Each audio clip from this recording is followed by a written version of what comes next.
The wind howled like a There wounded you animal go, across the dear. Montana plains. Thanks, that smells great. Minus 35 How degrees is it? Celsius. Perfect. The kind of cold I that can't turned believe breath he's to really ice gone. crystals before I they know, hit the dear. He ground. loved you very The kind much. of I cold miss that him. He's killed. always with us. Margaret Callahan stood in the doorway of her ranch house, one weathered hand gripping the frame, the other clutching a flashlight that cut a weak beam through the swirling white chaos. 81 years old, 12 years a widow, 47 winters in this unforgiving land. She should have stayed inside. But something in the darkness called to her. A sound, a presence, something wrong in the rhythm of the storm. Probably just a branch, she muttered to herself, her voice lost in the wind's fury. But Margaret Callahan hadn't survived 8 decades by ignoring her instincts. She pulled on Thad's old military parka. Still smelled like him after all these years.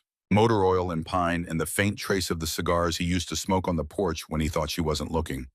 She laced up her boots, the same ones she'd worn the day she'd pulled a calf from a frozen creek. The same ones she'd worn to Thad's funeral. The Winchester 12 gauge came off the rack by the door. Not for protection, for comfort. The weight of it in her hands reminded her she wasn't helpless, wasn't fragile, wasn't the frail old woman the folks in town seemed to think she'd become. The door fought her as she pushed it open. The wind tried to slam it back, but Maggie was stronger. Always had been. She stepped out into the blizzard and the cold hit her like a fist to the chest. Her flashlight beam danced across the snow-covered yard. The barn stood dark and solid against the white. The truck sat buried to its wheel wells. Everything looked wrong. Everything looked the same. Then she saw it, a track in the snow. Recent. Something heavy had moved through here. Something that wasn't supposed to be there. Her finger found the Winchester's safety. Clicked it off. She followed the track. 20 yards. 50. The wind screamed at her to turn back, but Maggie Callahan had never been good at listening to warnings.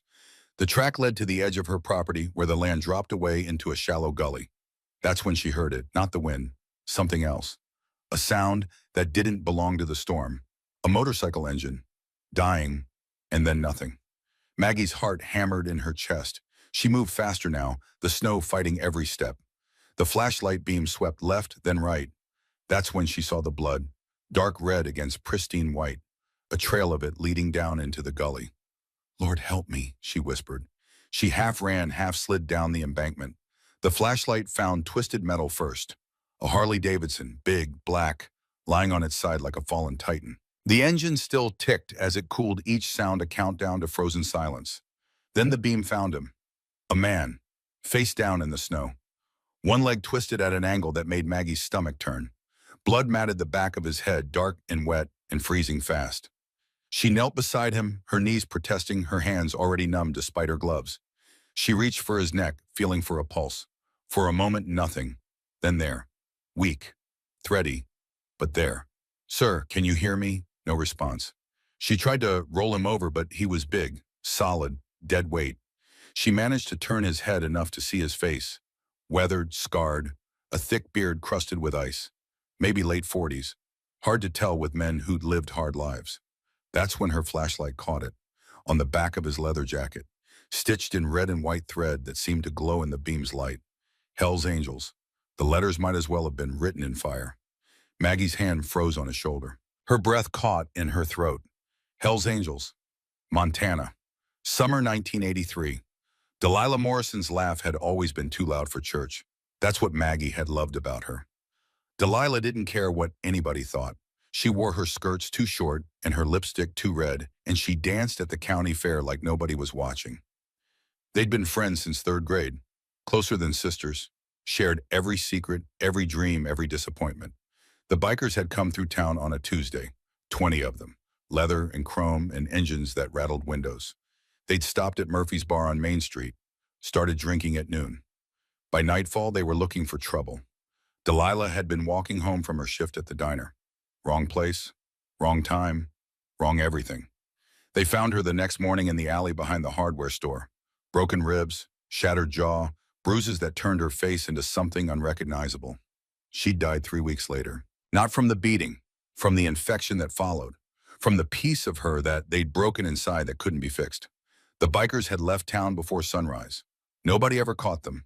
Nobody ever even tried very hard. And Margaret Callahan had hated every single one of them ever since. Now kneeling in the snow beside this Hell's Angel, that hatred burned in her chest. She could leave him, should leave him, Let the cold do what it did best. The storm would cover the evidence. By morning, he'd be just another winter casualty, another fool who'd challenged Montana and lost. She started to stand.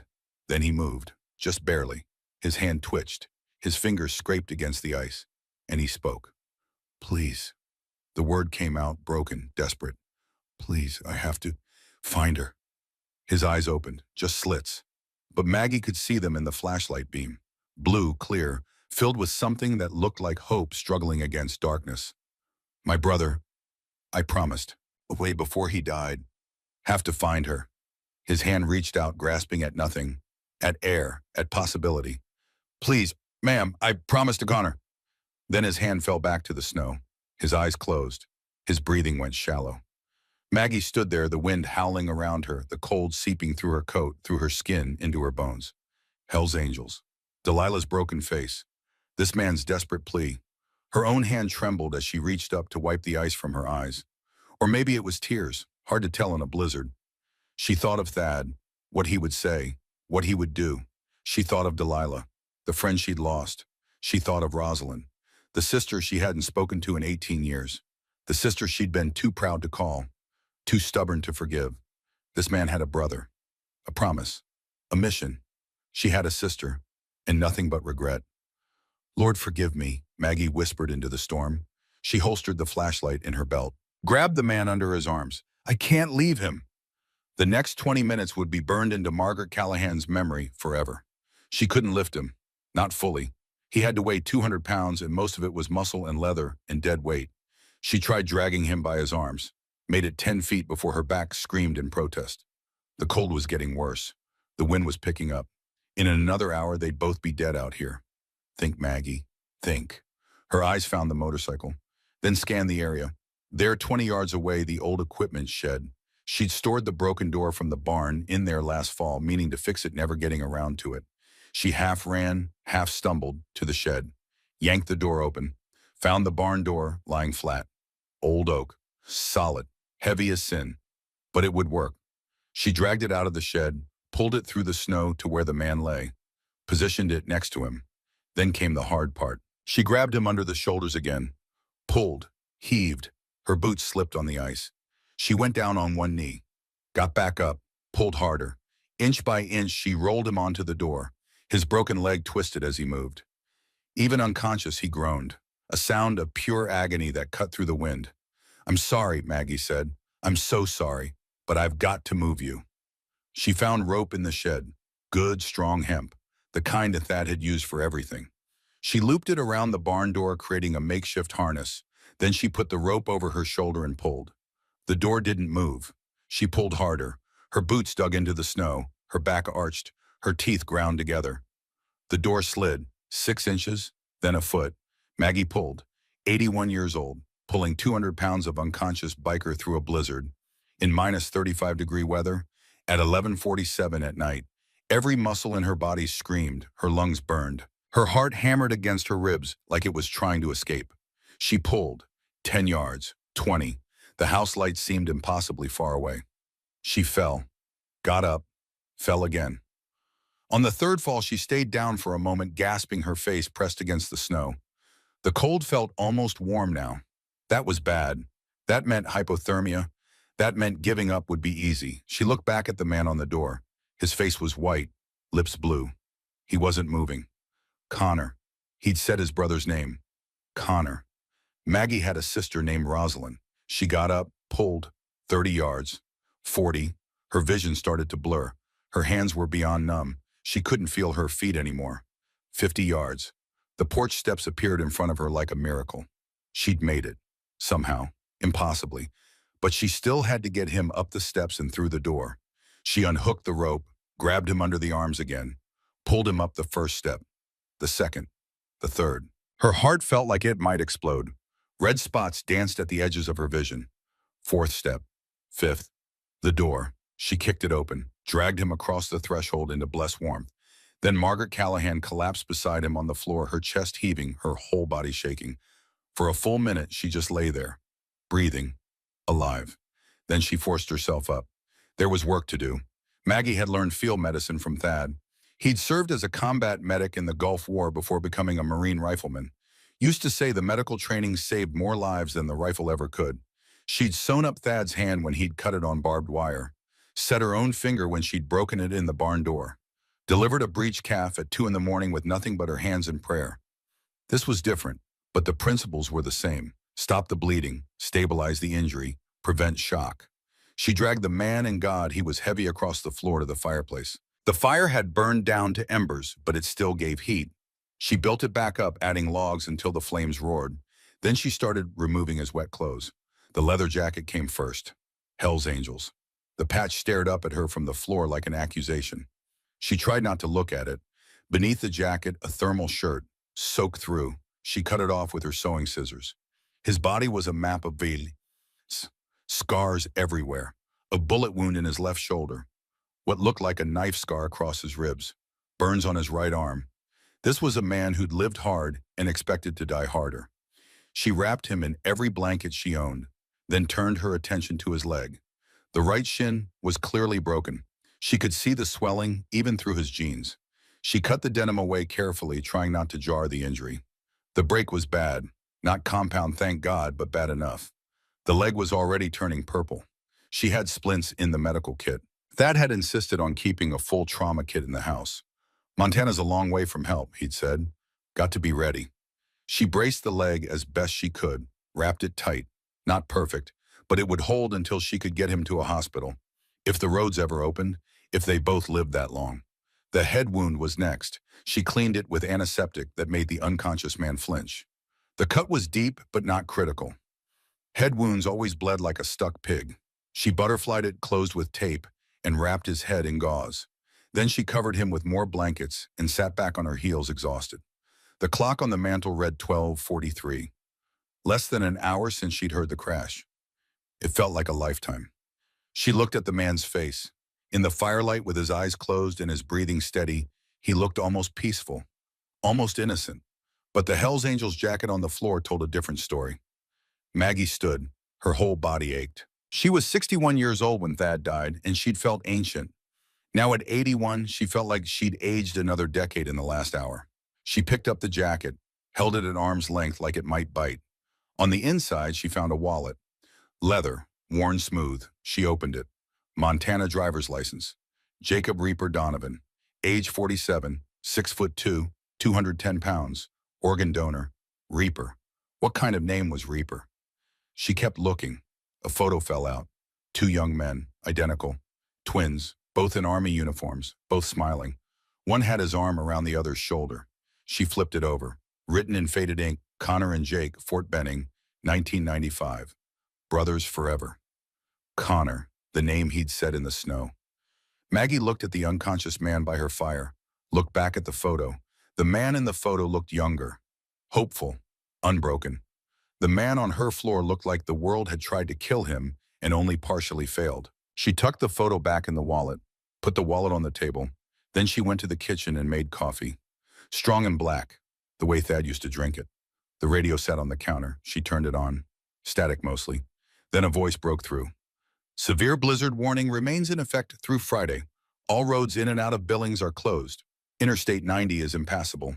Emergency services are suspended until conditions improve. If you are not in a secure location, seek shelter immediately. This is a life-threatening weather event. Friday.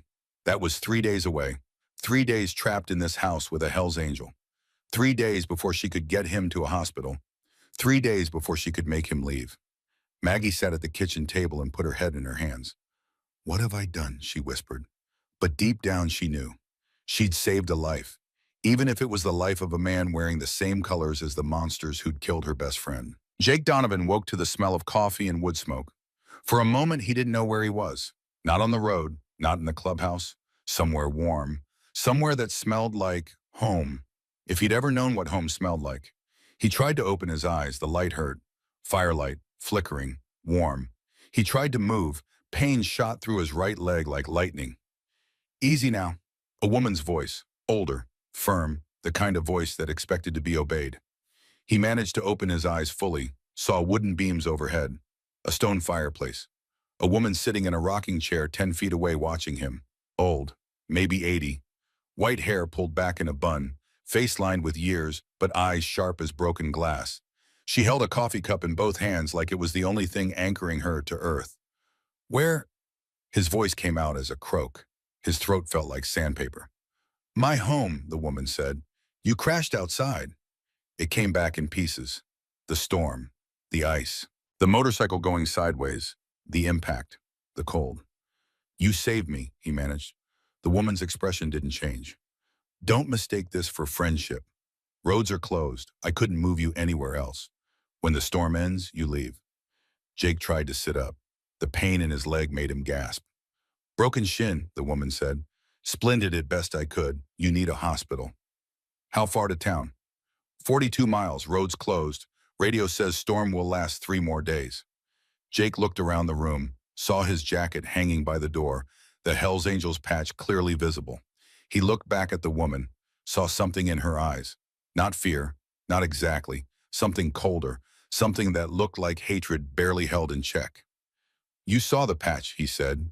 It wasn't a question. I did. And you still saved me. The woman stood, set down her coffee cup with deliberate care. I did what needed doing, doesn't mean I trust you. She walked to the kitchen, came back with a glass of water and 2 pills. Antibiotics, she said, for the head wound. Take them. Jake took the pills, swallowed them dry. His hands shook as he handed back the glass. Thank you, he said. The woman didn't respond, just stood there looking at him like he was a rattlesnake that had crawled into her house. Dangerous, unwelcome, but too injured to kill. What's your name? Jake asked. A pause. Then Margaret Callahan. People call me Mags. Jake Donovan. I know, saw your license. Another pause. The fire crackled. The wind howled outside. Mrs. Callahan. Miss, she corrected. I'm a widow. Miss Callahan, I know what you're thinking. The jacket, the patch, I know what it means to you. You don't know anything about me. I know you're afraid. I know you're wondering if you made a mistake saving me.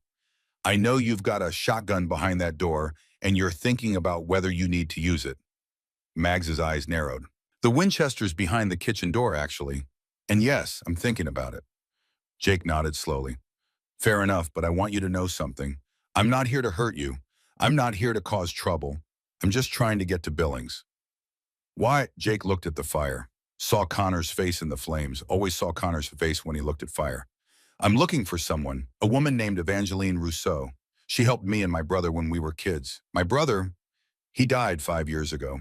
He wanted to find her, thank her, but he never got the chance, so I'm doing it for him. Mags was quiet for a long moment. That's a nice story, she said finally. Doesn't change what you are. And what am I, a Hell's Angel? I am, Jake said. Have been for 23 years. But that's not all I am. Isn't it? Jake met her eyes, held her gaze. I'm also a man who keeps his promises. A man who's trying to honor his brother's last wish. A man who's grateful to be alive. Thanks to you. Mags turned away, walked to the window, looked out at the storm. You'll sleep in the spare room, she said, her back to him. You don't touch my things. You don't go into my bedroom. You don't make me regret this. When the road's clear, you leave. We understand each other. Yes, ma'am. Good. She walked to the hallway, stopped at the door, didn't turn around. There's soup on the stove. Help yourself when you can move. Bathroom's down the hall. Don't bleed on my floor. Then she was gone. Jake lay back down, his head, spinning his leg, throbbing, his whole body aching. But he was alive. An 81-year-old woman had dragged him out of a blizzard and saved his life. An 81-year-old woman who clearly hated everything he represented. An 81-year-old woman who'd saved him anyway. Jake closed his eyes and for the first time in 5 years, said a prayer of thanks. Maggie stood in her bedroom, her back against the closed door, her whole body shaking. Not from cold, not from exhaustion, from fear, from rage, from something she couldn't name. There was a Hell's Angel in her house, in Thad's house, sleeping in the guest room where Rosie used to stay when they were still speaking. She'd pulled him from the snow, dragged him 200 yards, saved his miserable life. Why? Because of a promise to a dead brother.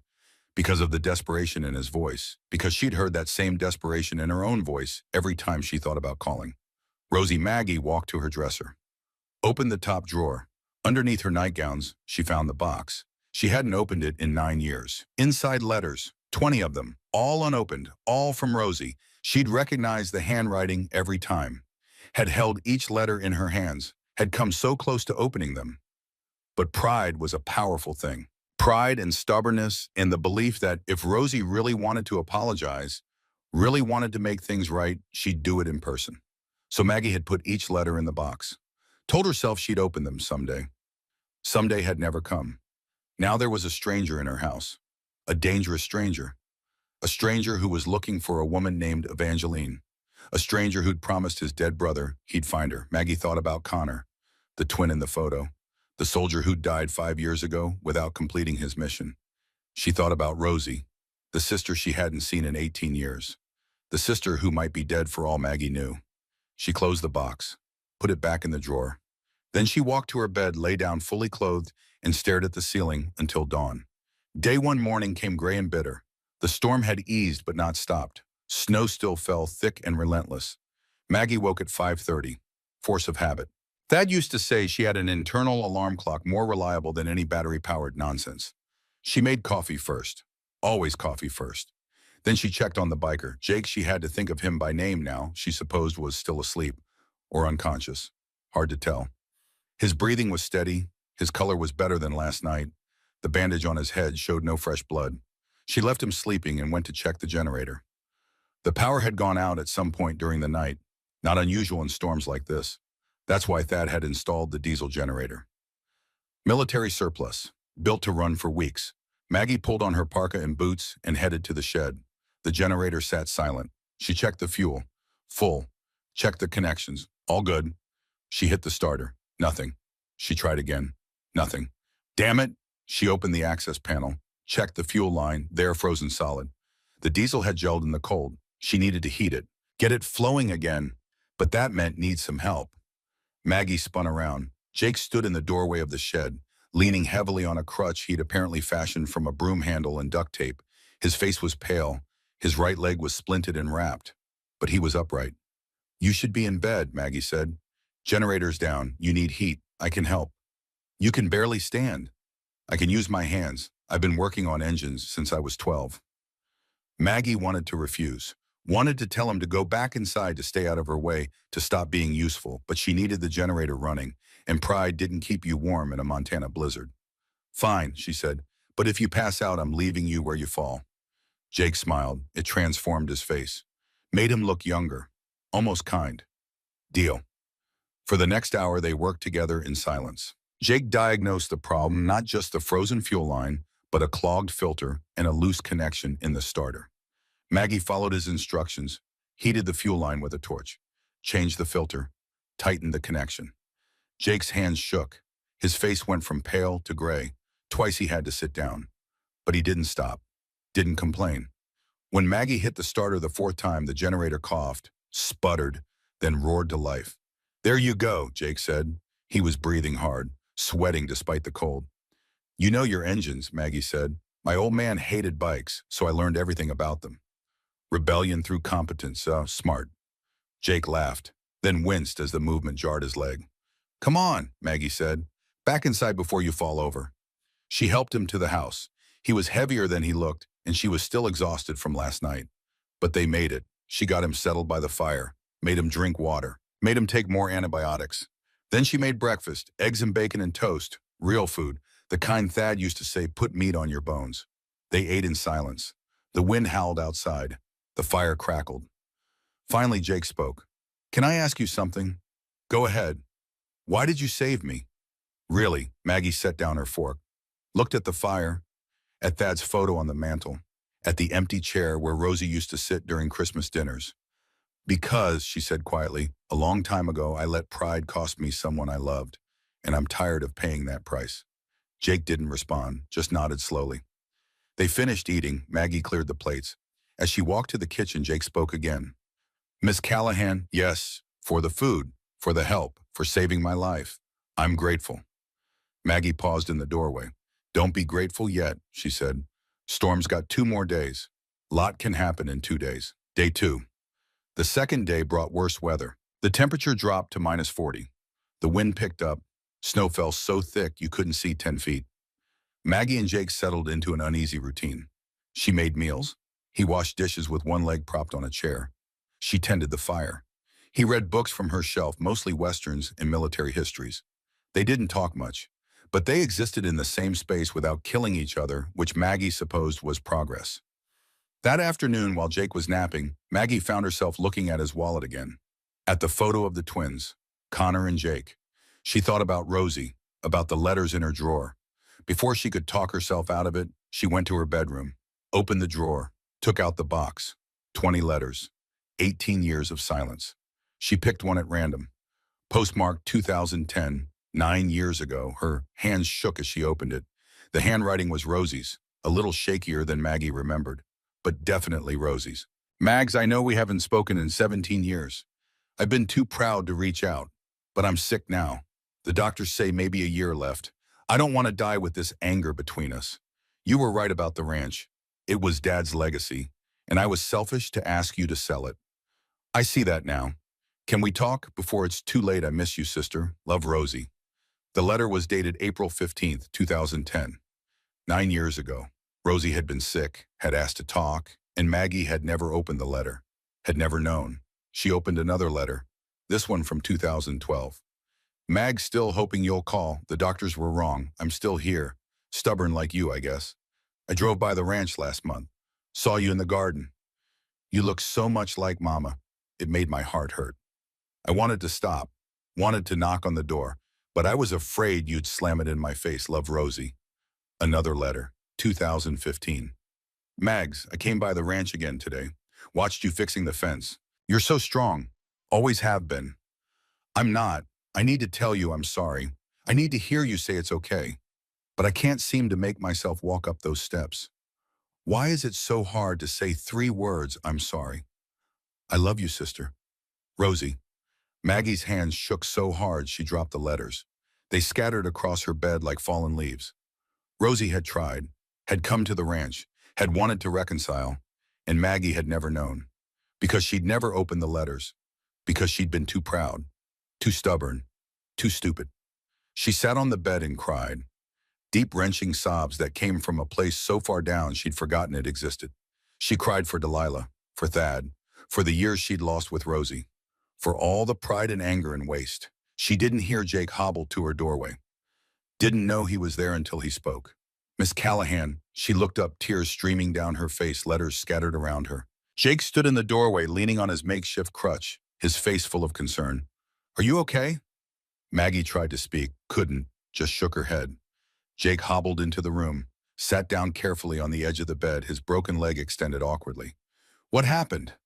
Maggie handed him one of the letters, watched him read it. When he finished, he was quiet for a long moment.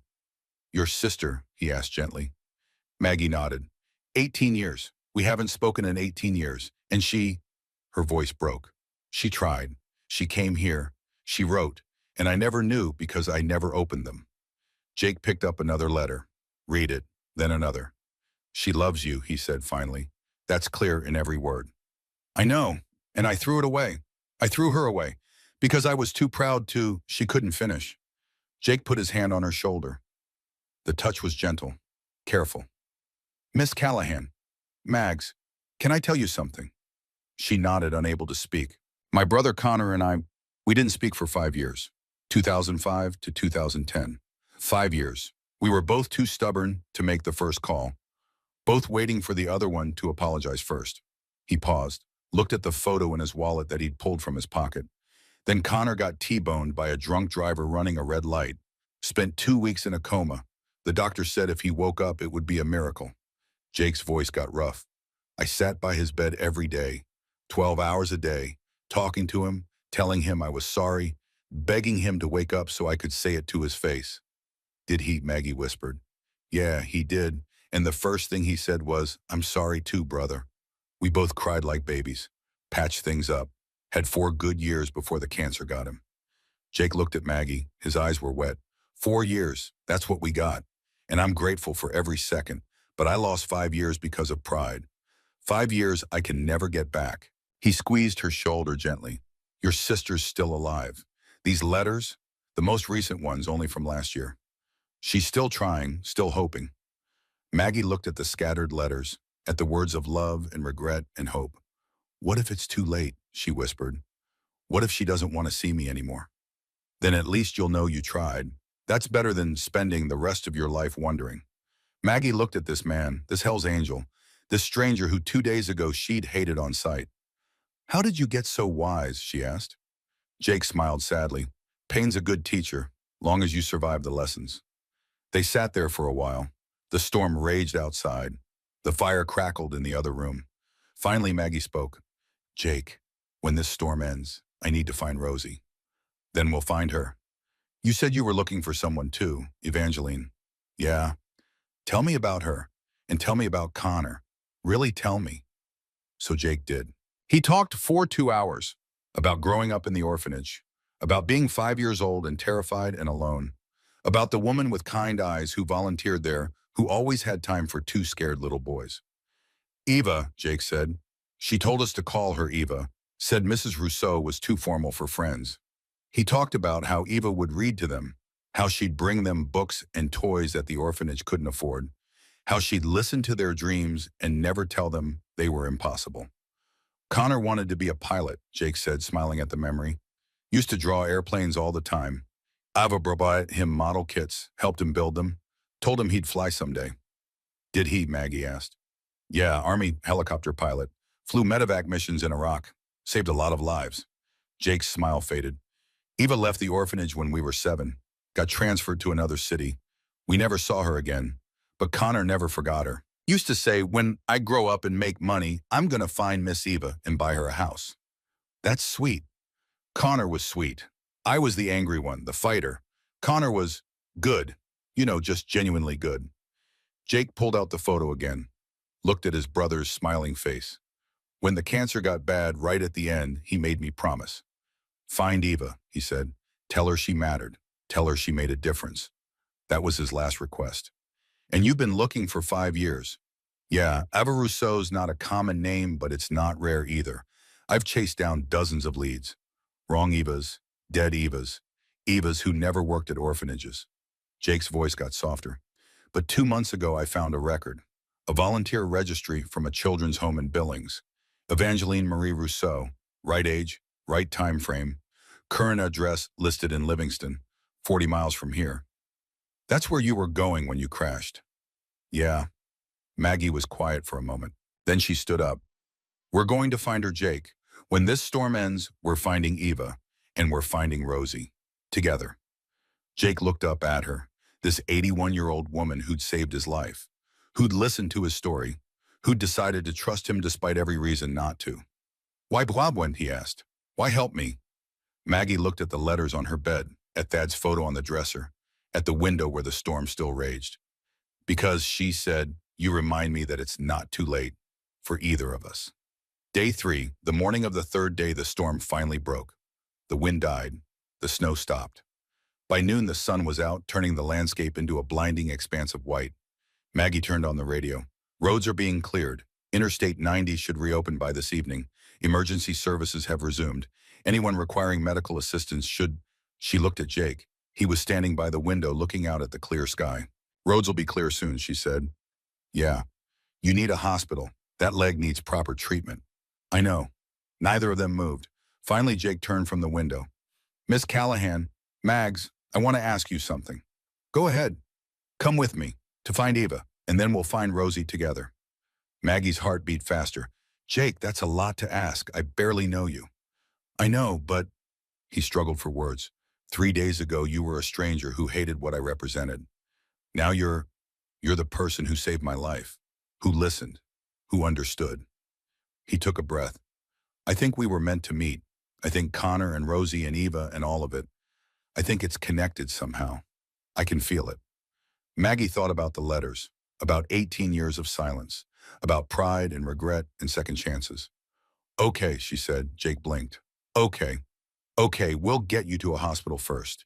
Get that leg properly treated. Then we find Eva. Then we find Rosie. A smile spread across Jake's face. Don't smile yet, Maggie said. We don't know what we'll find. Eva might not want to see you. Rosie might slam the door in my face. Maybe, but at least we'll have tried. Maggie nodded. At least we'll have tried. 6 hours later, the truck Thad had rebuilt sat in the driveway, engine running, exhaust puffing white in the cold air. Jake sat in the passenger seat, his leg elevated on a pile of blankets, his Hells Angels jacket back on, despite Maggie's disapproval. "I earned this patch," he'd said quietly. "I'm not ashamed of it." Maggie didn't argue. She was learning, slowly, that maybe the world wasn't as simple as she'd believed, that maybe monsters didn't always wear the faces she expected. She put the truck in gear, started down the long driveway toward the cleared road. Behind them, the ranch grew smaller in the rearview mirror. Ahead, the sun was setting, painting the snow gold and pink. "Maggie," Jake said. "Yeah, whatever happens. I'm glad I crashed outside your house." Maggie smiled. "That's a strange thing to be glad about." "Maybe, but it's true." They drove in comfortable silence for a while. Then Maggie spoke. "Jake, yeah, I'm glad too." The truck rolled on through the Montana twilight carrying two people who'd been strangers 4 days ago. Two people who'd saved each other. Two people on a mission to honor the past and maybe just maybe save the future. The road stretched ahead, uncertain and full of possibility. Behind them, the ranch sat quiet and empty, waiting for them to return. Home was still there, but home wasn't the destination anymore. Finding Eva was the destination. Finding Rosie. Finding peace. Finding forgiveness. The first stars appeared as they reached the highway. Jake pulled out the photo of Connor, looked at his brother's smile. "I'm coming, brother," he whispered. "I'm keeping my promise." Maggie's hand went to her pocket where she'd tucked one of Rosie's letters. "I'm coming too, sister," she thought. Finally, the truck's headlights cut through the gathering dark, pointing the way forward. Behind them, the past. Ahead, the future. Between them, hope. January 19th, 2019. 4 days after the crash. The Billings Regional Medical Center smelled like every hospital Jake had ever been in. Antiseptic and floor wax and desperation poorly masked by artificial air freshener. He sat on the examination table while a doctor, maybe 50 silver-haired, with the bearing of a man who'd seen everything poked at his leg and made disapproving noises. "You said this happened 4 days ago?" Dr. William Patterson asked, peering over his reading glasses. Jake looked at Maggie, who stood by the door with her arms crossed. She raised an eyebrow. They'd agreed on a story. Stick to it. "Storm came up fast," Jake said. "Crashed the bike. Miss Callahan here found me, patched me up best she could." The doctor looked at Maggie with something approaching respect. "You set this yourself?" "Field medicine," Maggie said. "My late husband was a Marine. He taught me a few things." "Well, you did a remarkable job. The break is clean, no complications. Whoever splinted this knew exactly what they were doing." He turned back to Jake. "You're fortunate. Another hour in that cold and we'd be talking about amputation instead of casts." Jake met Maggie's eyes. "Yeah, I'm fortunate." The doctor ordered x-rays, fitted Jake with a proper cast and real crutches, prescribed antibiotics and pain medication. Told him to stay off the leg for 6 weeks minimum. "6 weeks," Jake said. "Doc, I can't." 6 weeks, or you risk permanent damage. Your choice, Mr. Donovan." 2 hours later, they walked out into the winter afternoon. Jake moved better with the proper crutches, even if his pride took a hit needing them. Maggie had parked his truck at the far end of the lot. As they walked, Jake noticed her scanning the area. Old habits, looking for threats. "Thad taught you that?" he asked. "Situational awareness. He said the most dangerous thing you can do is assume you're safe." They reached the truck. Jake hauled himself into the passenger seat, his new cast awkward and heavy. Maggie climbed behind the wheel but didn't start the engine. "So," she said, "Livingston's 40 miles west. We could be there in an hour." Jake pulled out the paper where he'd written Eva's last known address, stared at it like it might disappear if he looked away. 127 Pinewood Lane, Livingston, Montana. 5 years of searching, hundreds of dead ends, and now maybe finally the end of the road. "You scared?" Maggie asked. "Terrified."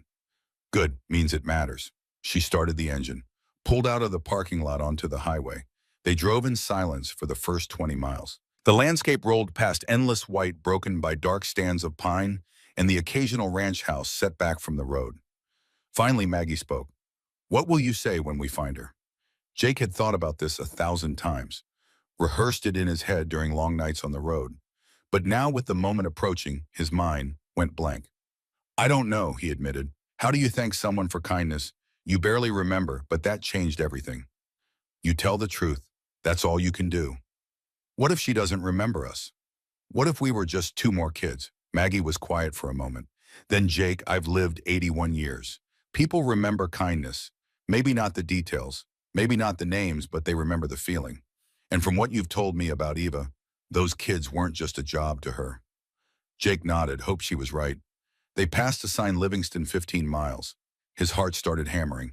He'd faced down enemy combatants in Kandahar, had ridden with the Hells Angels through situations that would give normal people nightmares. But the thought of knocking on Eva's door made his palms sweat. "Maggie," he said, "yeah. For coming with me, you didn't have to." "Yes, I did," she said simply, "because you're helping me find Rosie.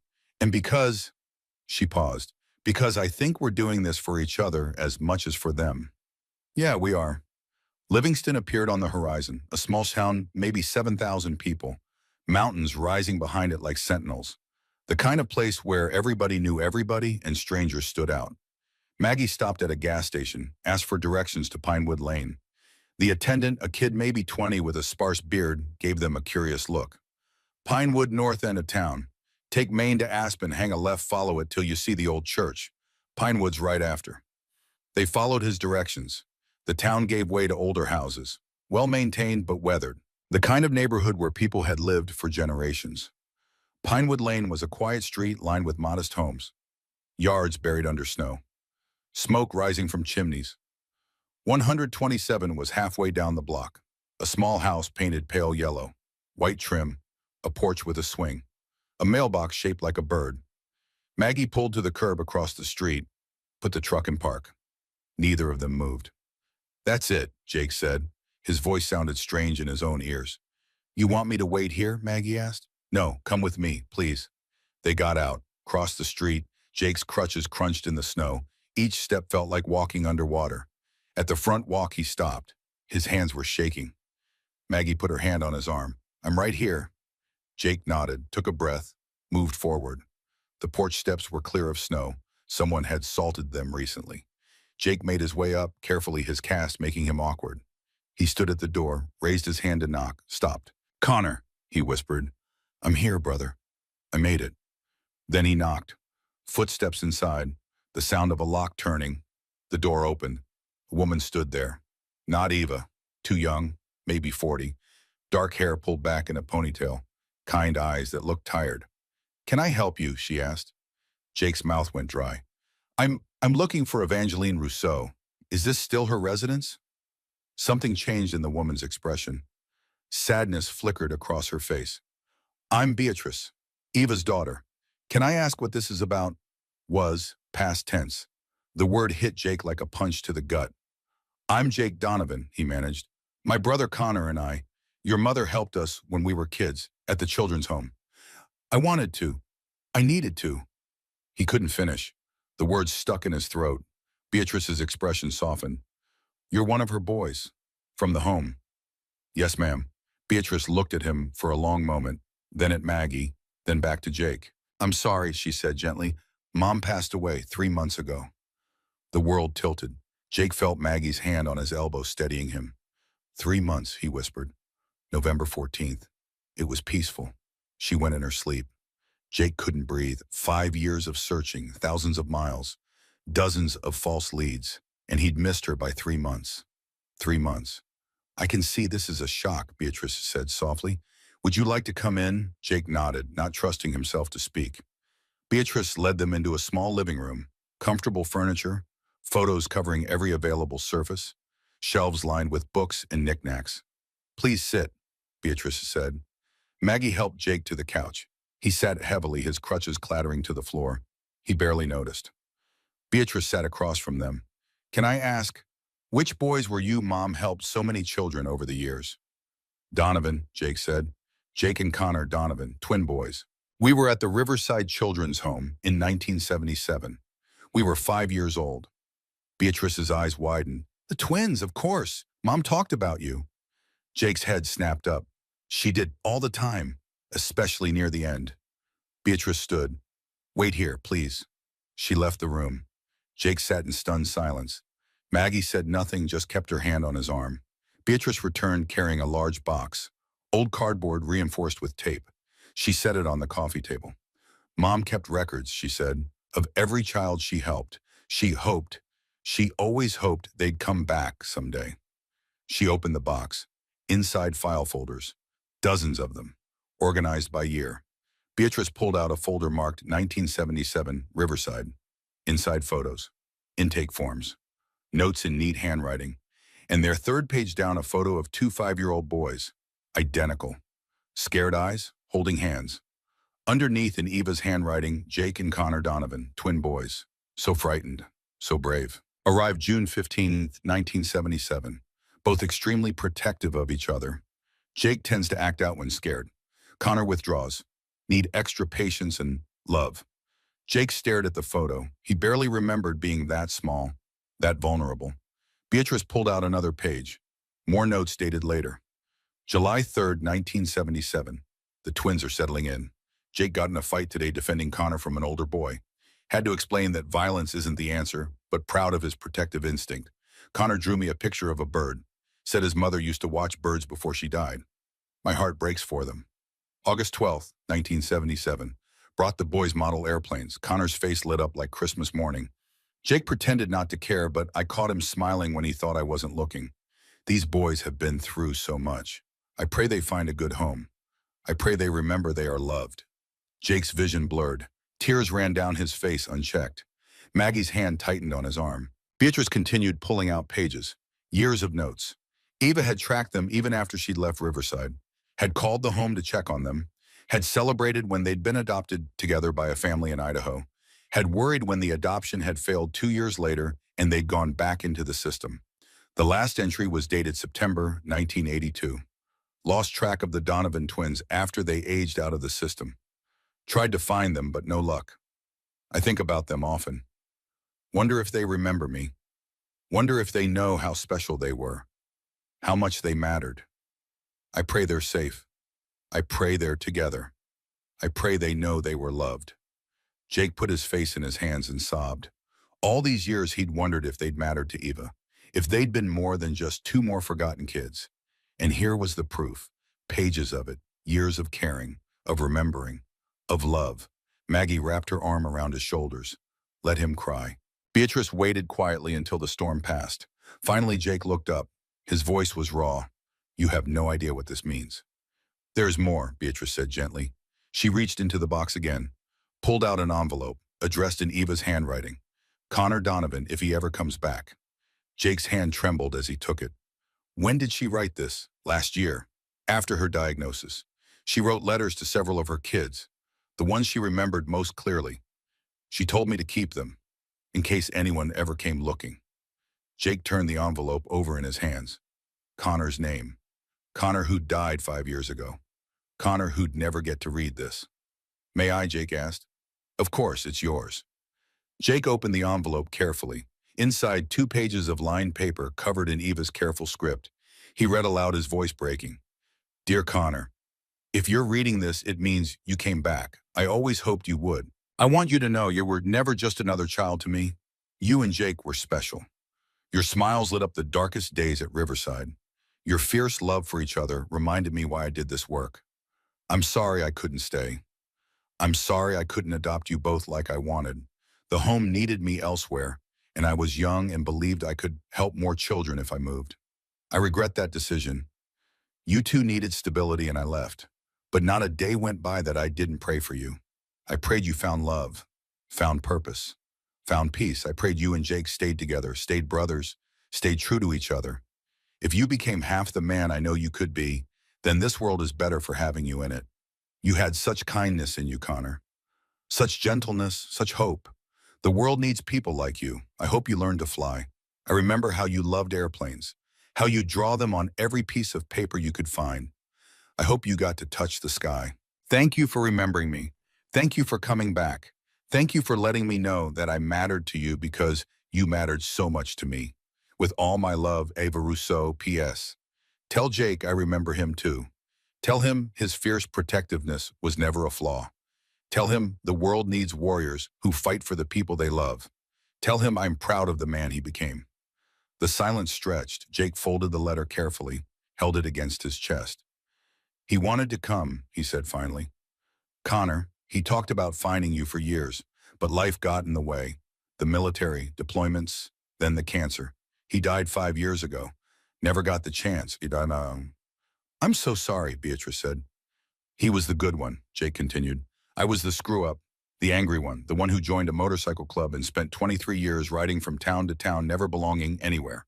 Connor was the hero, army pilot, saved lives, made a difference. He looked at Maggie. And I'm the one who survived. How's that fair? Maggie met his eyes. Jake, you survived because Connor wanted you to. Because someone had to complete this mission. Someone had to come here and let Eva know she mattered. But she's gone. I'm too late. No, Beatrice said firmly. Both Jake and Maggie looked at her. You're not too late, Beatrice continued. Mom died not knowing if any of her kids remembered her, not knowing if she made a difference. Yes, you're too late to tell her in person, but you're not too late to honor her memory. She stood, walked to a shelf, took down a photo album. Mom worked with children for 42 years. Thousands of kids passed through her programs. But these, she opened the album. These were her special ones, the ones she never forgot. Page after page of photos, children of all ages, some smiling, some scared, some angry, all saved by Eva's kindness. And there on page 7, the photo from the file. Jake and Connor at 5 years old. Underneath, Eva had written, "My twin boys. I pray they found each other again." We did, Jake whispered to the photo. We stayed together until the end, Eva. We stayed brothers. Beatrice closed the album. Mom would want you to know that you mattered, that you weren't forgotten, that the scared little boy who fought to protect his brother grew up to be a man who keeps his promises. She pulled out one more item from the box. A wooden cross. Simple. Handmade. This was Mom's. She wore it every day. I'd like you to have it. For Connor. Jake took the cross. It was warm from Beatrice's hand, smooth from years of wear. I can't. Yes, you can. Mom would want one of her boys to have it. And since Connor can't be here, you'll carry it for him. Jake closed his fist around the cross. They talked for another hour. Beatrice showed them more photos, told them about Eva's life, her work, her faith, her unshakable belief that every child deserved love. When they finally stood to leave, Beatrice walked them to the door. Jake, she said, can I tell you something? Of course. And Mom used to say that the children she helped were angels in disguise, that they taught her more about love than she ever taught them. You and Connor, you were part of her purpose, part of her joy. Jake embraced her, this stranger who was somehow family. Outside, the sun was setting, the temperature was dropping. Maggie and Jake walked to the truck in silence. Jake got in, sat there with the cross in one hand and Eva's letter in the other. I'm sorry, Maggie said quietly. She remembered us, Jake said. His voice was filled with wonder and grief. All these years I thought we were just two more kids. But she remembered. Of course she did. You mattered to her. Jake looked at the house, at the warm light in the windows. I wish Connor could have known that we mattered, that she never forgot us. He knows, Maggie said with certainty. Wherever he is, he knows. She started the truck. Where to now? Jake looked at her. Now we find Rosie. Your turn. Maggie's hands tightened on the steering wheel. Jake, after what just happened. We don't have to. Yes, we do. We made a deal. And more than that, I need to see this end better than mine did. I need to see you get your chance. Maggie was quiet for a long moment. Then she pulled out one of Rosie's letters. The return address was visible. 42 Larkspur Avenue, Bozeman, Montana. Bozeman's 90 miles east, Maggie said. We could be there by 8 o'clock. Then let's go. Jake, it's getting late. We should find a motel. Start fresh tomorrow morning. Maggie, every day you wait is another day you don't know. Another day of wondering. I just lost my chance. Don't lose yours. Maggie looked at the letter, at Rosie's handwriting, at 18 years of silence condensed into a few pieces of paper. Okay, she said. Bozeman. She pulled onto the highway heading east. The sun sank behind them, painting the sky orange and purple. Jake settled back in his seat. He felt hollowed out, like someone had scooped out his insides and left him empty, but also strangely at peace. He'd done it. He'd kept his promise to Connor. He'd found Eva, had learned that they'd mattered, that they'd been loved. It wasn't the ending he'd hoped for, but it was an ending, and sometimes that was enough. He closed his eyes, let the rumble of the road lull him. When he woke, it was dark. The truck was stopped. Where are we? He asked, his voice thick with sleep. Bozeman, Maggie said. She sounded tense. But Jake, there's a problem. He sat up, looked around. They were parked on a residential street. Nice houses, established neighborhood. Maggie pointed to the house that matched the address on the letter. 42 Larkspur Avenue. But something was wrong. The house was dark. Not just lights off dark, empty dark. The driveway was bare. No car, no signs of life. And in the front yard, a sign for sale. No, Maggie whispered. Jake grabbed his crutches. Stay here, I'll check. Jake, your leg. I'm fine. He got out, made his way to the front porch, knocked on the door. Nothing. He tried the knob, locked. He peered through the window. Empty rooms. No furniture. No people. He made his way back to the truck. Maggie's face was pale in the dashboard lights. She's gone. We don't know that. Maybe she just moved. Or maybe she's dead. Maybe I waited too long and now she's gone and I'll never stop. Jake said firmly, we're not giving up. He looked at the for sale sign, saw the realtor's name and number. Tomorrow morning, first thing we call that number. We find out where Rosie went and we find her. What if they won't tell us privacy laws, Jake? They can't just. Then we'll figure something else out. But we're not quitting. Maggie slumped in her seat. All the strength seemed to drain out of her. I'm too late, she said. Just like you were too late for Eva.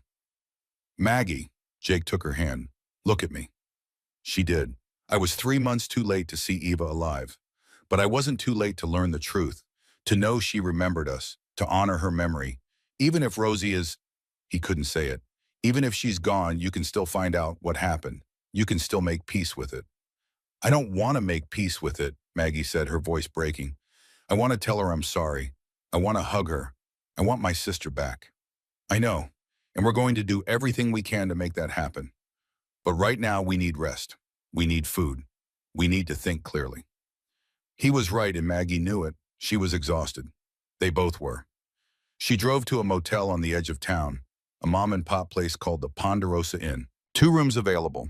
The clerk, an elderly man with kind eyes, checked them in without comment. Their rooms were next to each other, clean but basic. Maggie helped Jake to his room, made sure he had his medication. Get some sleep, she said. We'll figure this out in the morning. But sleep didn't come easily.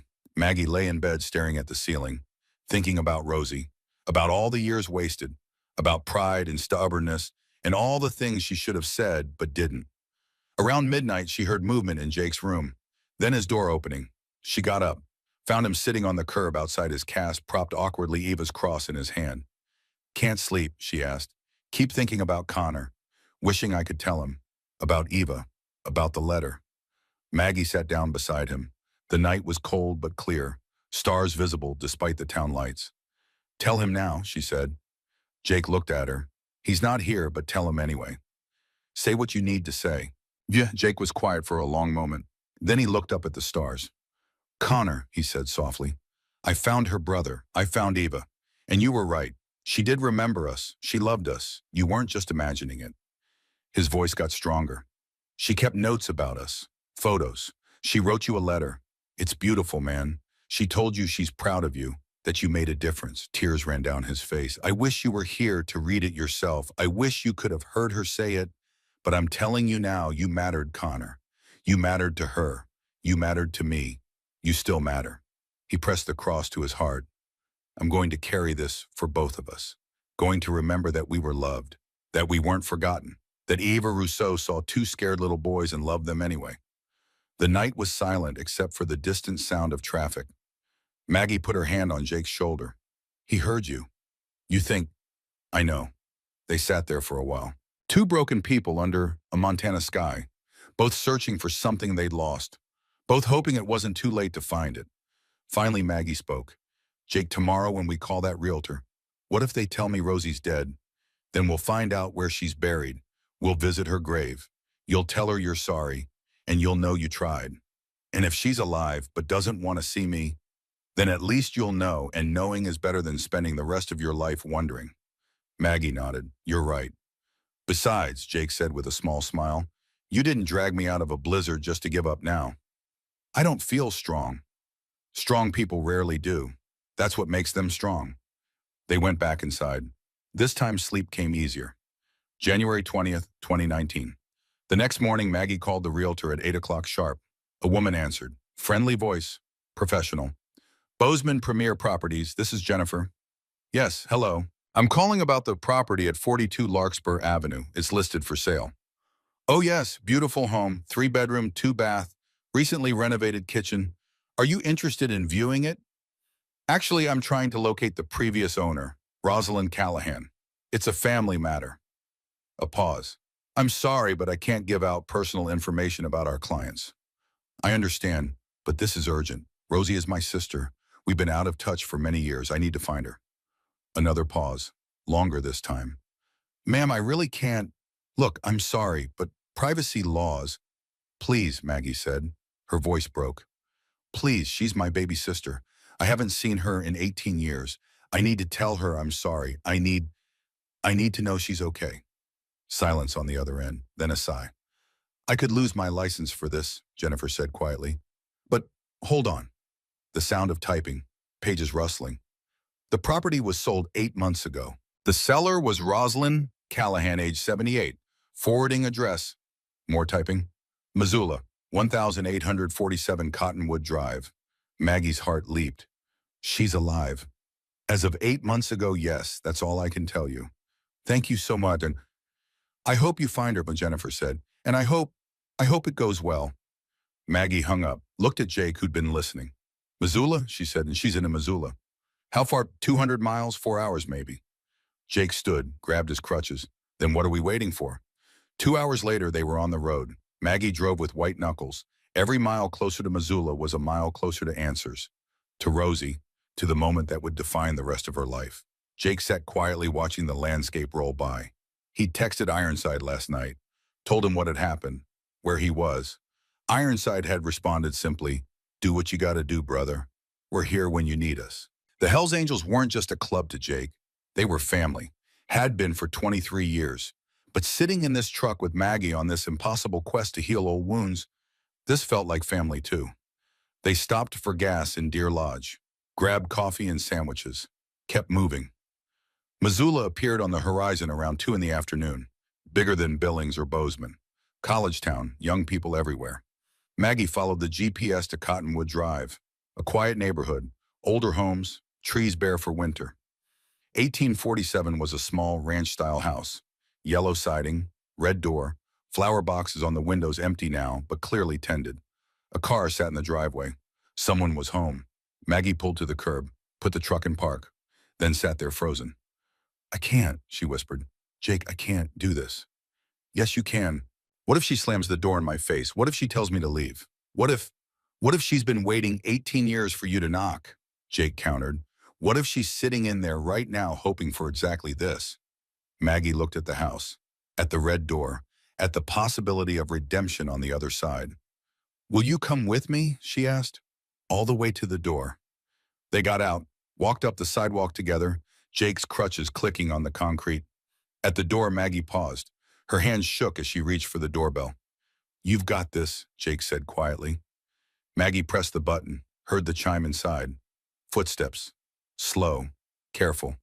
The door opened, and there stood Rosalind Callahan, 78 years old, white hair cut short, thinner than Maggie remembered, wearing a cardigan over a simple dress, reading glasses on a chain around her neck. The sisters stared at each other. 18 years collapsed into a single moment. "Mags," Rosie's voice was barely a whisper. "Rosie." Maggie could hardly speak. "I'm so sorry." Rosie's hand went to her mouth. Tears spilled down her cheeks. "I thought you'd never come," she said. "I'm here now. I'm here, and I'm sorry, and I love you." Rosie stepped forward, pulled Maggie into her arms. The sisters held each other and cried. 18 years of pain and regret and love poured out in that embrace. Jake stepped back, gave them space. His own eyes were wet. Finally, the sisters separated, both of them crying, both of them smiling. "Come in," Rosie said. "Please come in." She looked at Jake. "Both of you." They went inside. The house was warm, lived in, photos on every wall, books on every surface. Rosie made tea. Her hands shook as she poured. They sat in the living room, Maggie and Rosie on the couch holding hands like they were afraid to let go. Jake in a chair, quiet, bearing witness. "How did you find me?" Rosie asked. "Your letters," Maggie said. "I finally opened them, and Jake here, he helped me track you down." Rosie looked at Jake, really looked at him. You saved my sister's life. She saved mine first, Jake said simply. Then your family, Rosie said. Anyone who takes care of Maggie is family to me. Jake ducked his head. I appreciate that, ma'am. Rosie, she corrected. Call me Rosie. The afternoon turned to evening. Rosie made dinner, simple food, pot roast and potatoes and vegetables from her summer garden, preserved and frozen. They ate together, talked more, laughed, cried a little more. They talked for hours. About Thad's death, about Rosie's life, her late husband Gerald, who'd passed 10 years ago, her work as a librarian, the garden she tended in summer, about the letters, the visits to the ranch, the years of wanting to reconcile but not knowing how. I drove by the ranch last month, Rosie said, right before Christmas. The place looked so lonely, so empty. And I thought maybe you'd moved. Maybe you'd sold it after all. Never, Maggie said. That ranch is my home.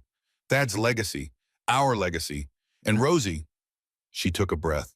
It's your legacy too. It always was. I should have shared it with you instead of hoarding it. I didn't want the ranch, Mags. Not really. I just wanted to feel like I mattered as much as it did. You matter more. You always did. I was just too blind to show it. Rosie started crying again. Maggie joined her. Jake stood quietly. I'm going to step outside, give you two some privacy.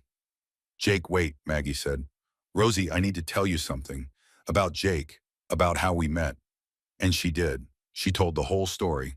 The storm, the crash, finding Jake in the snow, dragging him to safety despite hating what he represented, the 3 days trapped together, the journey to find Eva. He gave me the courage to find you, Maggie finished. He showed me it's never too late.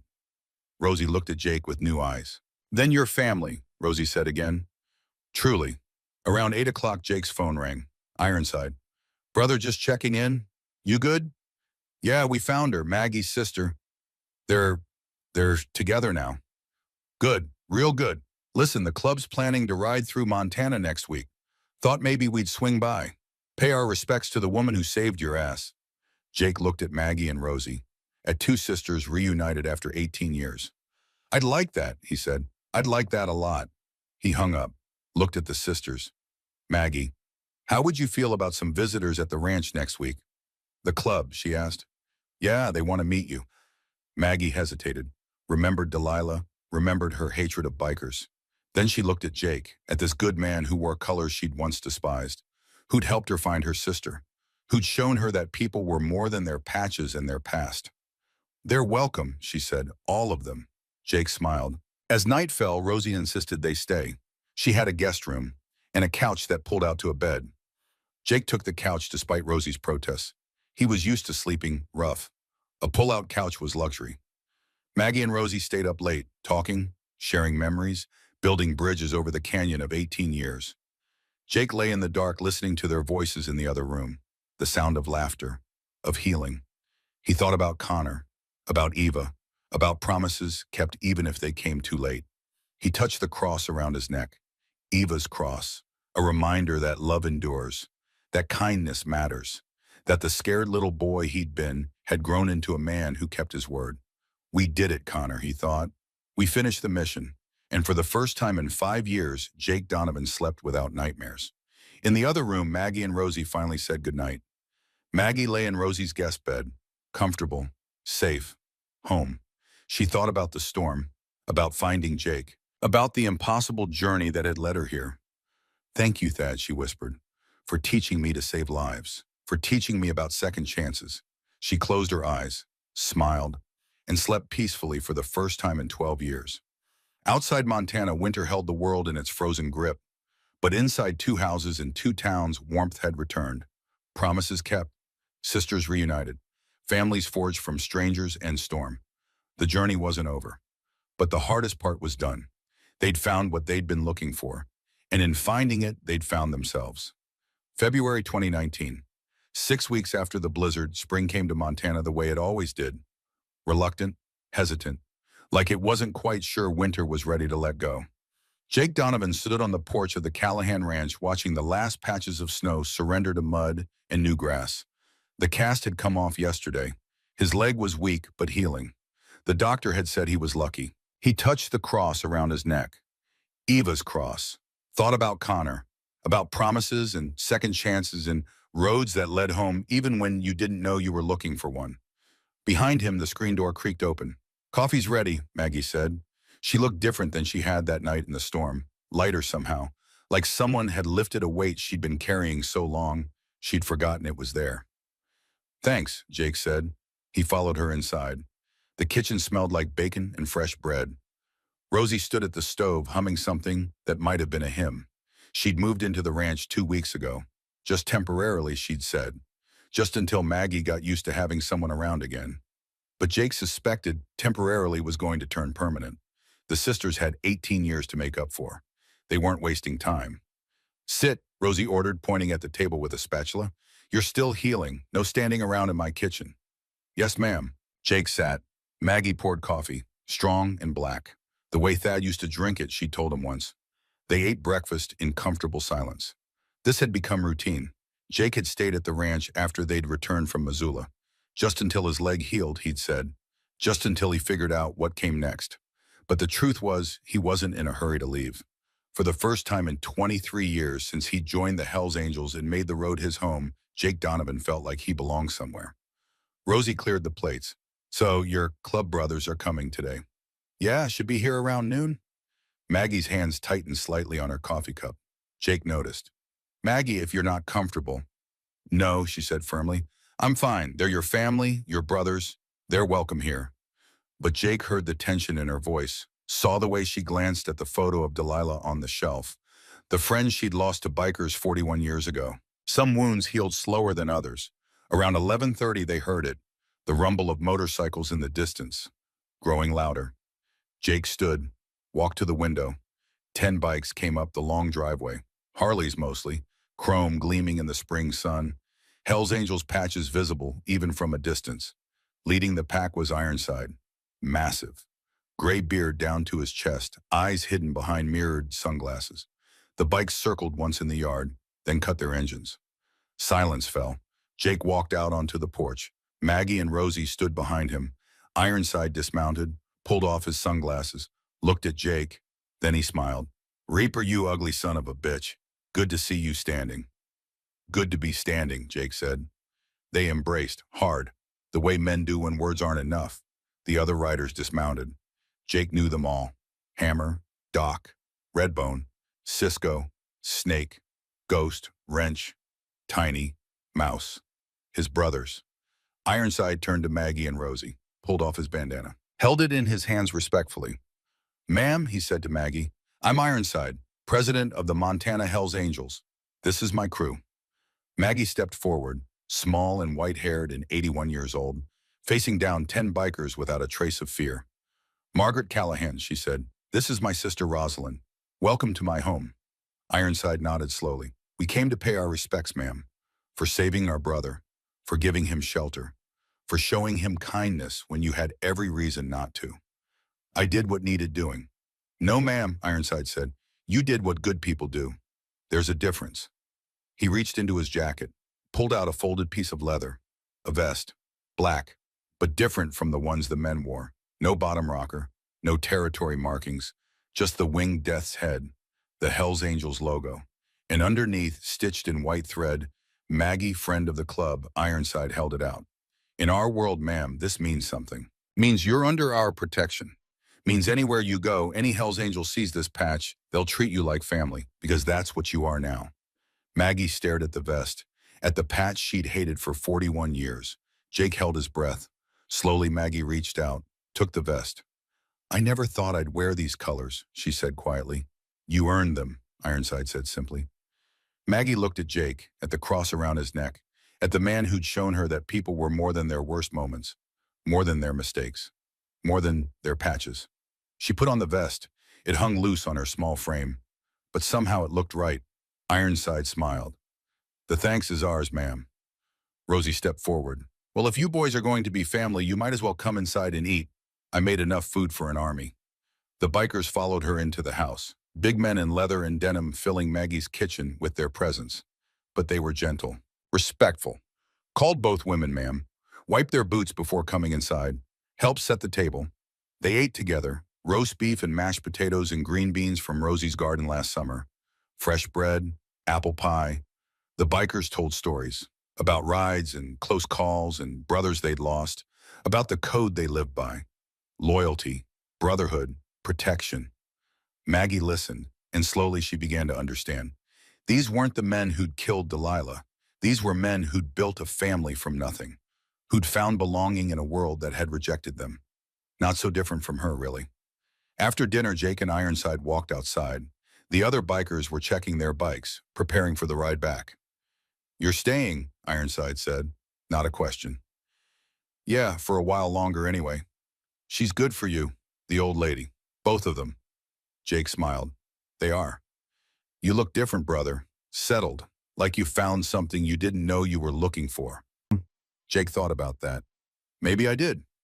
Ironside pulled out a cigarette, offered one to Jake. Jake shook his head. He'd quit smoking the day he'd woken up in Maggie's house. "The club's always there," Ironside said, "when you're ready to come back.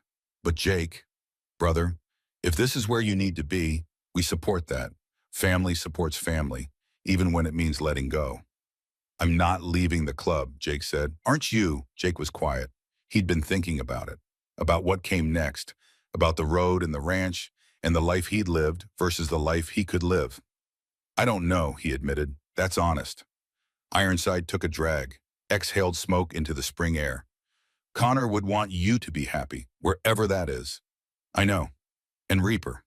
For what it's worth, I think you found your place, right here." The bikers left an hour later, engines roaring, leather gleaming. They circled the yard once in salute, then disappeared down the long driveway. Jake stood with Maggie and Rosie, watching them go. "Nice men," Rosie said. "They are," Jake agreed. Maggie said nothing, just looked at the vest in her hands, at the patch she'd never thought she'd wear. "Thad would have liked them," she said finally. Jake smiled. "Yeah, I think he would have." That night, after Rosie had gone to bed, Jake and Maggie sat on the porch. The sky was clear, stars visible. The kind of night that made you believe in something bigger than yourself. "Jake," Maggie said, "can I ask you something? Anything. What are you going to do when your leg is fully healed, when there's no reason to stay?" Jake had been asking himself the same question. "I don't know," he said honestly. "The club is my family, has been for 23 years. But this place, you and Rosie, it feels like family too. You can have both, you know. Visit us. Go back to the club. You don't have to choose." "Don't I?" Maggie was quiet for a moment. "What do you want Jake really want?" Jake looked out at the dark fields, at the barn where he'd been helping Maggie with repairs, at the fence line he'd mended last week, at the garden plot where Rosie wanted to plant vegetables come summer. "I want what Connor never got," he said quietly. "I want a home, not just a place to sleep, but a real home, with people who know my name, who care if I come back at night." He stopped, shook his head. "Sounds foolish." "No," Maggie said. "It sounds human." She stood, put her hand on his shoulder. "Jake Donovan, you saved my life as much as I saved yours. You gave me back my sister. You showed me that forgiveness is possible. That family is what you make it, not just what you're born into." She squeezed his shoulder. "This ranch has been empty too long, lonely too long. If you want a home, it's here, for as long as you want it." Jake's throat tightened. "Maggie, I can't just—" "You can. Thad built this place to be a home. Not just for us, for anyone who needed it. He'd want you here. I want you here, and I think Connor would want it too." Jake looked up at her, this woman who'd dragged him from a blizzard, who'd taught him about second chances. "Thank you," he managed. "Thank me by staying," Maggie said. Then she went inside. Jake sat alone in the dark, thinking about roads and homes and the difference between running and arriving. He pulled out his phone, texted Ironside. "I'm staying, retiring from the road. Hope you understand." The reply came fast. "I do, brother. You earned your rest. Come visit when you can. We'll always have a place for you." Jake looked at the message for a long time. Then he typed back, "Thanks for everything." "That's what brothers do," Ironside replied. "Now go live your life. You've earned it." Jake put the phone away, sat under the Montana stars, and felt for the first time since Connor died like he could breathe. The next morning, Rosie had an announcement. "I've been thinking," she said over breakfast, "about Missoula, about my house there." "What about it?" Maggie asked. "I'm going to sell it. Move here permanently, if that's okay with you." Maggie's face lit up. "Okay, Rosie, I've been hoping you'd say that since you got here." Good, because this place needs two stubborn old ladies running it. Three, Jake said. Both sisters looked at him. What, I'm not that old, but I'm definitely stubborn. They laughed. The sound filled the kitchen. Warmth and joy in the sound of a house becoming a home again. Over the next few weeks, they fell into a rhythm. Maggie ran the ranch operations, managing the small herd of cattle she kept, dealing with the business side. Rosie took over the house, cooking, cleaning, organizing, making the place feel lived in again. Jake did the physical work, mending fences, repairing the barn, maintaining the equipment, all the things Maggie had been struggling to do alone. They worked together, ate together, sat on the porch together in the evenings. Slowly, the ranch came back to life. Late March 2019, one afternoon, Jake was working on the tractor when a truck pulled into the yard. Unfamiliar, out-of-state plates. Jake stood, wiped his hands on a rag, watched a woman get out, maybe 45, professional looking, carrying a briefcase. "Can I help you?" Jake called. The woman approached. "I'm looking for Margaret Callahan." "She's in the house. Can I ask what this is about?" "I'm Jennifer Cole, the realtor who helped Ms. Callahan find her sister. I have some paperwork for her to sign." "Oh, right, come on in." He led her to the house. Maggie and Rosie were in the kitchen canning preserves. "Maggie, someone here to see you." Maggie turned, saw Jennifer. Recognition dawned. "Ms. Cole, I didn't expect you to drive all the way out here." "I was in the area," Jennifer said, "and I wanted to meet you in person. After our phone call, I wanted to see how it turned out." "It turned out perfectly," Maggie said, putting her arm around Rosie. "This is my sister. Rosie, this is Jennifer, the woman who helped me find you." Rosie embraced Jennifer. "I'm glad it worked out," Jennifer said. She looked around the kitchen, at the warmth, the life. "This is beautiful. You can feel the love in this house." They sat. Jennifer pulled out the paperwork. Rosie signed. The house in Missoula would sell. The money would go toward ranch improvements. As Jennifer was leaving, she paused. "Ms. Callahan, can I tell you something?" "Of course." "When you called me that day, looking for your sister, I wasn't supposed to help you. I could have lost my license. But something in your voice, you sounded so desperate. And I thought, what's the point of rules if they keep people apart who love each other?" She smiled. "I'm glad I broke the rules. I'm glad you found each other." "So am I," Maggie said. "More than you know." And after Jennifer left, Maggie stood in the yard for a long time, looking at the ranch, at the life she'd rebuilt. Jake came to stand beside her. "You okay?" he asked. "More than okay," Maggie said. "For the first time in 12 years, I'm more than okay." "Dad would be proud of you." "I think he would be proud of all of us." She looked at Jake. "You've become quite the rancher, you know." "I would have liked him." They stood in comfortable silence. Then Maggie spoke again. "Jake, there's something I need to do, something I've been putting off." "What's that?" "Visit Delilah's grave. I haven't been since the funeral, 41 years. I think I need to tell her something." Jake nodded slowly. "Want company?" "I'd like that." 2 days later, they drove to the cemetery. Small, local. Most of the graves were old, weathered headstones marking lives long over. Delilah Morrison's grave was in the back corner, under a cottonwood tree. The headstone was simple. Delilah Rose Morrison, 1951 to 1983. Gone too soon, forever loved. Maggie knelt, placed the flowers on the grave. Wildflowers, Delilah's favorite. "Hi, Dee," she said softly.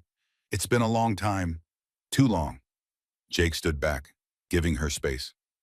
"I'm sorry I haven't visited. I was angry at the men who did this to you, at the world for taking you, at myself for not being there to protect you." She touched the headstone. "I let that anger make me hard, Dee. Made me hate people I didn't know, judge them for wearing the same patches as the men who hurt you." She looked back at Jake. "But I met someone, a biker, a Hell's Angel, and he showed me something and showed me that people are more than their worst moments, that redemption is possible, that family comes in unexpected forms." She smiled through tears. "You would have liked him, Dee. He's good people, and he helped me find Rosie. After 18 years, we're together again." The wind rustled through the cottonwood tree, gentle, like a whisper. "I'm going to be okay now," Maggie said. "I'm not alone anymore.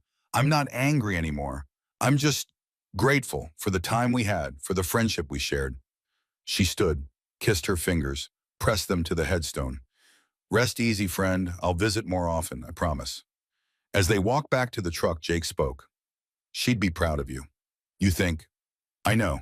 April 2019, that evening, Rosie made a special dinner, all of Maggie's favorites. What's the occasion? Maggie asked. No occasion, just celebrating family. They ate together, talked and laughed, told stories about Thad and Connor and Eva and all the people who'd shaped their lives. After dinner, Rosie pulled out an old photo album, pictures of her and Maggie as children, as teenagers, as young women. Look at us, Rosie said, pointing to a photo from 1965.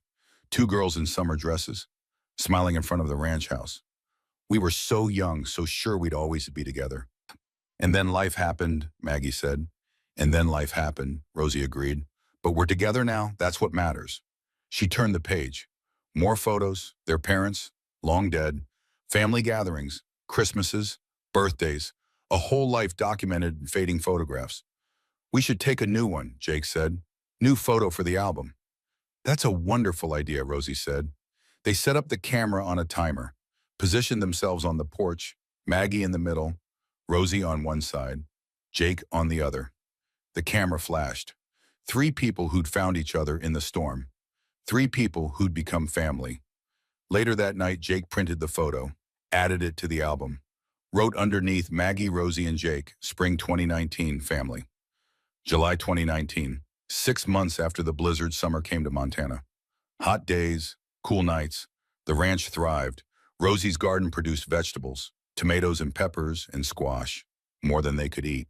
They canned what they could, gave the rest to neighbors. The cattle herd grew. Maggie bought 3 more head. Jake built a new corral, the house filled with life, laughter, purpose. Jake's leg healed completely. Strong as ever, he could ride again if he wanted to. But the motorcycle sat in the barn gathering dust. He didn't miss it, didn't miss the road. Ironside and the club visited twice more. Each time they stayed for dinner, talked with Maggie and Rosie like old friends. The third time they visited in late August, Ironside pulled Jake aside. Brother, I need to make it official. You're retiring from the club. No more runs, no more mandatory meetings. You're done. Jake nodded slowly. I understand. But Ironside continued, you're still a Hell's Angel. That doesn't change. You earned that patch. You keep it. And if you ever need us, we're there. Always. He handed Jake a new patch, retirement rocker, to go on the bottom of the jacket. Retired with honor, Jake read. They embraced, long, hard. Be happy, Ironside said. That's all Connor would want. I am, Jake said. For the first time in my life, I really am. September 2019. In September, Beatrice called. Eva's daughter, Jake had given her his number, asked her to stay in touch. Jake, I wanted to let you know, we had a small memorial service for Mom at the orphanage where she worked. They renamed the library after her, the Evangeline Rousseau Library for Children. Jake's throat tightened. That's beautiful. I wish you could have been there, but I wanted you to know, Mom's being remembered for all the good she did. She deserves that. She loved you, Jake. She loved all her kids, but you and Connor, you were special to her. After they hung up, Jake sat on the porch, holding Eva's cross. We did it, Connor, he thought. We honored her, and she's being remembered for all the good she did, all the love she gave. He looked out at the ranch, at Maggie and Rosie working in the garden, at the home they'd built together. I found my place, brother. Finally, I'm home. October 2019. October brought the first snow. Light, beautiful, covering the ranch in white. Jake stood at the window watching it fall, remembering another storm, another time. Maggie came to stand beside him. Thinking about the blizzard, she asked. Yeah, seems like a lifetime ago.